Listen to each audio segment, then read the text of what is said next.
Hi there, I'm Lance and I'm a gamer. And I'm Sam and I'm a non-gamer. And we are Love to Hate, where we try to help gamers find great games to play with non-gamers. And today we're taking a look at USPS, A Great American Mail Race by Big Potato Games. I'm not going to say that whole mouthful of a name again. I'm just going to call this the Mail Race game. This is a pick up and deliver game in which you play as a postman or woman, and you are trying to move about the country and deliver mail as quickly as possible and as much as possible. You are going to be traveling by bicycle, by mule, by train, by airplane, even a rocket in this game. And yes, mail has been delivered by all of those modes of transportation, according to this game, surprisingly. And you are going to be going to all of the wackiest named towns in all of the United States. Probably the best part of the game. It's absolutely a great part of this game. Ding dong. So, yes, Ding Dong, Catfish Paradise. You'll see when I show it to you down below. Let me show you how this game works, and then we'll come back and share our thoughts on it as a gamer and non-gamer. All right, here's the Great American Mail Race, USPS, from Big Potato Games. Let me show you guys how this pick up and deliver hand management game works, in which you play as a postal worker, and you are going to be delivering articles of mail, whether that's letters or packages, to different cities scattered throughout the United States. And these aren't just your usual cities that you would see on a map of the United States. These are quite unusually named towns, as you can see on the board here. Pretty funny with the humor that they have tied into that. And you are going to be racing the other players, trying to pick up packages and deliver them as fast as you can using these cards over here on this side of the map. And you have this little nifty stamper here that looks like a USPS mail drop box to stamp your board or your scorecard here once you have something delivered, like so, like that. Anyhow, how this game is going to work: you have a starting card that is going to let you move one space, and you can use this card twice on your turn, and you never have to discard it. On the back of this is also your player aid, and it shows you what you are going to be doing. Now, every player gets 3 actions on their turn, and those actions are divided amongst drawing cards and playing cards. And you can see how this works. You can choose not to draw any cards and play 3 cards, or you could draw 3 cards and play no cards, or you could do some combination of the such, but you have to do all of one before you do the other action. So for instance, if I were to plan on playing 2 cards, drawing 1 card, this one right here, I would have to do one or the other before moving over to the other. So I would have to draw 1 card and then play 2 cards. I could not draw 1 card, play 1 card, draw another card, if that makes sense. Now, what do I mean by drawing cards and playing cards? Well, there is a small market of cards over here that you are going to be able to choose from, and the deck of cards is stacked in that there is level 1 cards, level 2 cards, and level 3 cards at the bottom of the deck. And by level, what this simply means is that the level 1 cards are going to be the weakest cards. They are only going to typically move you just 1 space, whereas the level 2 cards will move you more, and the level 3 cards are very powerful. Here's some examples of such. We have a seaplane, which is going to allow you to fly from water areas to airports. The train is going to let you move long distances from any train station to any other train station scattered throughout the map.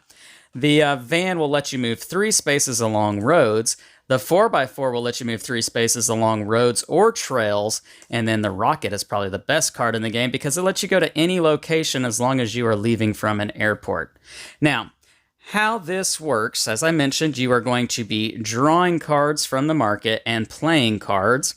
You have to move the cards that you play, you have to move that exact amount of distance, and the icon up here shows you which type of trail, road, or waterway that you are moving. So this icon means it has to be on the roads. Now the roads are indicated by the black lines here, and you are represented by your USPS mail truck right here, and it's got spots here to hold 2 mail cubes. If you'll look closely on the board, there are these little cubes that represent the packages or letters that need to be delivered. And they always start in their central hub. So each colored region has its own central hub, And the places that the mail needs to go to are denoted by the matching colored mailboxes. So this is the one for the West Blue region, which you can also just look at these cards up here, and that will tell you where the packages need to go. So for instance, Bean Station, Tennessee. If I were to come over here and pick up this package right here, I'd put it in my truck, and I would take this card, Bean Station, Tennessee. That's where this letter needs to be delivered. And here we have the matching mailbox at Bean Station, Tennessee. So how do I move? Like I said, you're going to be playing cards, and this bicycle card, as I've already mentioned, you get to play twice on your turn. You never discard it, but only twice. You can't play it for all 3 of your movements. So I would play it, and I can move 1 space, has to be exactly 1 space on a black line. So maybe I go down here to Catfish Paradise. Now, if I had the mule card here, the mule card lets me move 1 space on trails. And so I could follow this trail over here to Fearnowville, and that's where I would end my turn if I played these 2 cards, for instance. Now, the cards that you get from the market, once you've played, they get discarded. The bicycle comes back into hand. That's pretty much the gist of the game. You do have to land exactly on the spots to pick up the packages from the central hubs, and you do have to land exactly on the mailboxes to drop them off. Once you do drop off a package, so if I were to make it all the way over here to Bean Station, then the cube is going to go back to the central hub. I will flip my card over to the delivered side here, and I would stamp my score sheet. Now you can see that we have a row for letters, a row for parcels, and a row for postcards, and each of those are going to give you different values of points. When you complete a full column, getting 1 letter, 1 parcel, 1 postcard, you are going to get a 5-point bonus at the end of the game. When you deliver for the first time in certain regions, you are going to get a bonus depending on how many regions you get. So there's some set collection here. If you pick up an item and deliver it on the same turn, you're going to get a same day 2-point bonus. If you deliver anything in your hometown, which is your colored region. So for instance, if I'm the blue player here and I deliver the blue package, then I am going to get the hometown bonus, which is worth 2 points.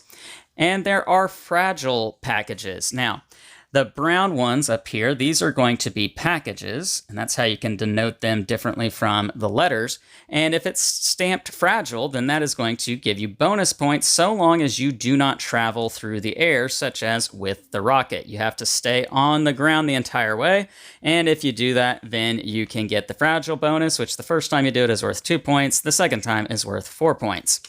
Now, the postcards, I have not gotten to those yet. So there is a 5th type of thing that you are trying to get. You've got these 4 over here, and you have the postcards. Now, the postcard will just simply tell you where it's at. It's in Why Not? So that is right here with our postcard. You do not have to stop on this spot. You can pass through it and just simply pick it up.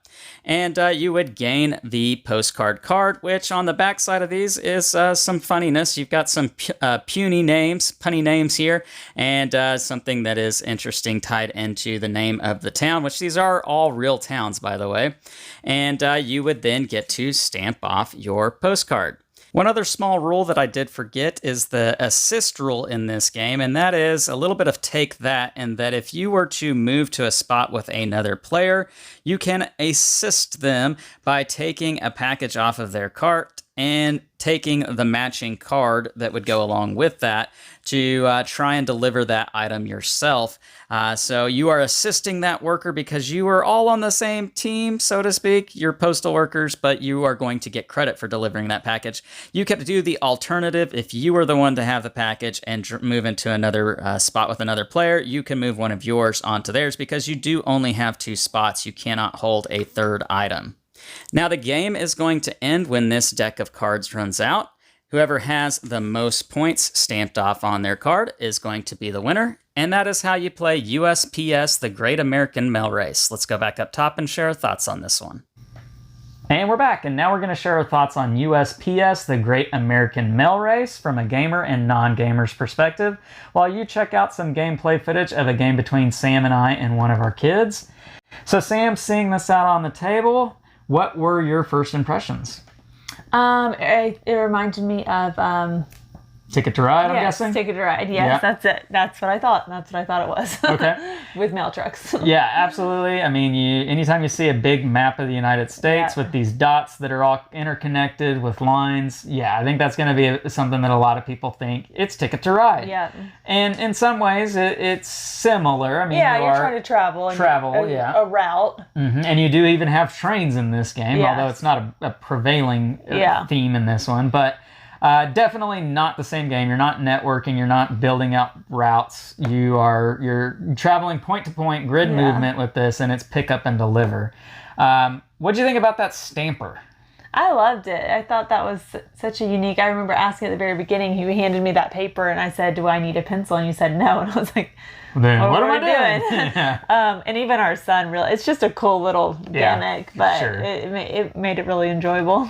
But the fact that it looks like a mailbox, Yeah. and that this game is licensed with USPS, and it has their logo all over it, it really adds the theme to this game, the Yeah. feel of it. It feels like a good, They should have made it look like a USPS. like a package, Yes. package Yes. box, yeah. Yes. And I've come across a game that actually does look like that that. would be pretty cool. It would really work with this theme. I'll tell you though, it doesn't really make it, good to look at. But yeah, it would add to the theme Yeah. for sure. Speaking of the theme, you are a postal worker in this game, and you're delivering mail all over the place. Let me ask you, did you feel that the theme came through on this one? Yeah, I definitely did. Yeah, for me, that was the biggest Yeah. thing about this The game. packages, the letters, the postcards, which the second round second time around we realized that the postcards actually had stuff on the back of them, and we read them. And it adds so much more when you read them. Yes, Yeah. it's so funny. It's really enjoyable. The funny names. Mm-hmm. It's just a lot of fun. Yeah, in fact, for me, there was probably, 500 ways they could have made this game, and 450 of them could have been awful, right? Yes. Like, there were more ways that they could have made this game be something awful than making it a good game. Because it's a pick up and deliver, and we're delivering mail, and there could just be boring upon boring ways to make that happen in a board game that would not be appealing to people. And you could have been cheap about it, not gotten the licensing work done on it, not done the theming with it at all. And it could have just been. It could have just been regular cities instead of the they Exactly. didn't that has nothing. Yes. The funny names has nothing to do with the game necessarily, but it makes it so much more enjoyable when you're trying to get to Elephant Butt. Yeah. And instead of Cincinnati. Right, exactly, yeah. And the fact that they did it the way they did it, with the licensing, with the feel, with the flavor to the game, it really makes it an enjoyable experience. Yeah. It really makes one that I was proud and happy to get off the shelf and take it home with me and check it out and be pleasantly surprised with it. Yeah. For me, we're kind of jumping to the end here. I feel like this is a great game to play with non-gamers. What do you think? Yes, I agree. I think it's very interactive. It's very visual. And both of those things make for a good game for a non-gamer. You mentioned it's interactive. I think that's a really big plus with this game because you're racing to get these mail cubes. You're racing to deliver them to the spots. And somebody might get that mail cube from you, and somebody might steal it off of your truck, which happened on the last turn of the game in one of our games. I'm still really salty about it. That's the only time we did. We tried not to, especially with our son, because again, I can see that putting a very bad taste in a non-gamers, but I was very close to winning, so I had to do it. Very close to winning. You did win. Yeah, I so, did win. And then I did. But I think the interaction in this game is just enough. That doesn't, I don't feel like, I mean, I guess it could happen a lot that people would really get burned out by having packages constantly stolen from them. But at the same time, you really it's really situational in which it can really work out. I think it's usually just at the end. Well, yes, because you need to not only steal it from that person, but get enough of a distance away from that person for them not to steal it right back from you. So I think at the beginning of the game, everybody's open. Like, we can all do postcards, letters, packages at the end because you want 4 of each is the goal. Yeah. At the end is when you're like, well, that one's a package. I already have all my letters. I kind of have to. I'm going for that package. Yeah. Yeah, for sure. So it plays out situational for that take that mechanism, but it adds just enough player interaction in this game to make it interesting and to make it more than just a normal pick up and deliver type game. So pros and cons. What are some of the things you really enjoyed with USPS, the Great American Mail Race? I loved how I love the stamper. I love the delivery slip. That's, very minimal, but that's your whole playing card. Yep. I liked how we scored. Okay. Definitely better at 3 players than at 2. Okay. Because with 2, we both almost filled up it came down to one spot that we didn't have. He had over me. With 3 players, it definitely worked better. And it goes up to how many? You can play this up to 4, I believe. Yeah, 4 players. I think I feel like 3 is probably the sweet spot. Okay. I feel like 4, there's going to be a lot more stealing and stuff. Yeah, there should be. But 2 players I don't think was enough. But I loved the mail trucks. I loved moving it around, putting the package. You felt like you were delivering mail. And it was really, I love the different modes of transportation. I just thought overall it's greatly thought out. Okay, yeah. Definitely, I think the theming is such a huge plus with this game. You do feel like a mail person delivering mail and needing to do it as quickly as possible so that you can hurry up and get on to the next package, which I think is probably what a lot of postal workers probably feel each and every day they deliver our mail. So, absolutely. I do think that there are some cons with it, but I want to hear your cons first. What are the things you didn't enjoy? My cons are mostly cosmetic. Okay. I feel like the blue and the green are too close. That the first time we played it, we were camping, and so we were literally playing it with a lantern, which obviously that's just not ideal board game situation. But even under full light, it's you have to kind of double take, and not that it ruins anything at all. But if the colors would have been just a little bit more contrasting, sure. I also wish that instead of a cardboard mailbox, it was a real plastic mailbox. Okay. Yeah. Maybe that you could even fit the cube inside. But I feel like with the cardboard, it's 2D, and so you have to turn it sometimes. You do. What color is that? Yeah. If it was an actual 3D little mailbox where you could see the color all the way around, I feel like that would just, again, cosmetic does not change the ability of the game. Though if you could fit your package inside the mailbox. Would have been pretty cool, for sure. We might need to try to 3D print something. All right. I think that's really it because... Well, we did talk a little bit about the cards, and it feels like there are more water pathway cards than what are necessary for the game. Because in all the games we've played so far, there has been a point in the game where the whole market is nothing but water cards, and nobody needed them. Yeah, and they stayed that way. Because the entire northern, because obviously you have Canada, right? So there's not a whole lot of water. There's not any water pathways in the central northern part of the board, and so really only if you're on the bottom coast, the coast sides and the bottom part of the board, that's really only where the water is.